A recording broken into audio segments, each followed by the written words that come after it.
آپ جب اپنی لا کی ڈگری کمپلیٹ کر رہے تھے نا یو کے سے، تو آپ کا ایک پروفیسر تھا، اسے آپ سے بڑا حسد تھا.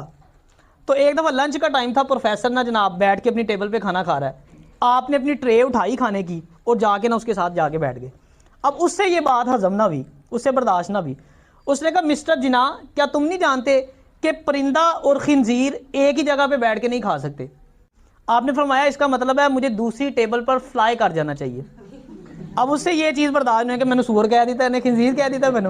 اچھا اس نے دل میں ٹھانی، اب اس نے کہا میں نا بدلہ لے کے چھوڑوں گا نہیں میں اس کو. اچھا اسی طرح کلاس چل رہی، اس نے آپ کو کھڑا کر دیا. اس نے کہا مسٹر جناب مجھے یہ بتاؤ کہ اگر تمہیں ایک روڈ پہ دو بیگ ملیں، ایک بیگ میں دولت ہو اور ایک بیگ میں دانائی ہو، تو کس بیگ کا انتخاب کرو گے؟ آپ نے فرمایا میں دولت والا بیگ اٹھاؤں گا. اس نے نا طنزیہ مسکراہٹ دی، کہتا میں ہوتا نا تو میں دانائی والا بیگ اٹھاتا. آپ نے فرمایا کہ انسان ہمیشہ اسی چیز کی تمنا کرتا ہے جو اس کے پاس نہیں ہوتی. یعنی آپ کے کہنے کا مطلب تھا کہ میرے پاس دانائی ہے، دولت نہیں ہے، میں وہ اٹھا لوں گا. تیرے کو دولت ہی ہے پھر تیرے کو عقل کوئی نہیں.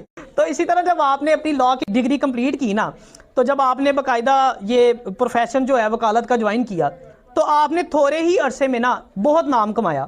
آپ نے بڑے بڑے وکیلوں کو پیچھے چھوڑ دیا. اچھا یہ اس وقت کی بات ہے، پاکستان بننے سے پہلے کی بات ہے. آپ پر پیشی کا نا 500 روپیہ چارج کرتے تھے، اور آپ کا نا ایک بڑا دبنگ سٹائل تھا کیس لڑنے کا. آپ ایک بڑے سٹائل میں آپ نے عدالت میں کھڑے ہو نا، اکا لگاتے تھے. اکا سمجھتے ہیں؟ یہ میری گلاسز ہے نا، اس کے 2 شیشے ہیں، وہ ایک شیشے والی گلاسز ہوتی تھی. آپ کبھی ان کی پکچرز نکال کے دیکھیں، ایک شیشے والی گلاسز ہوتی تھی، وہ آپ نے لگانی، اکا اپنا لگانا، اور ایسے نظریں اٹھا کے جج کی طرف دیکھنا. اور جب آپ آرگومنٹس کرتے تھے نا، دلائل پیش کرتے تھے، تو کوئی آپ کے سامنے ٹھہر نہیں پاتا تھا. پوری عدالت میں خاموشی چھا جاتی تھی.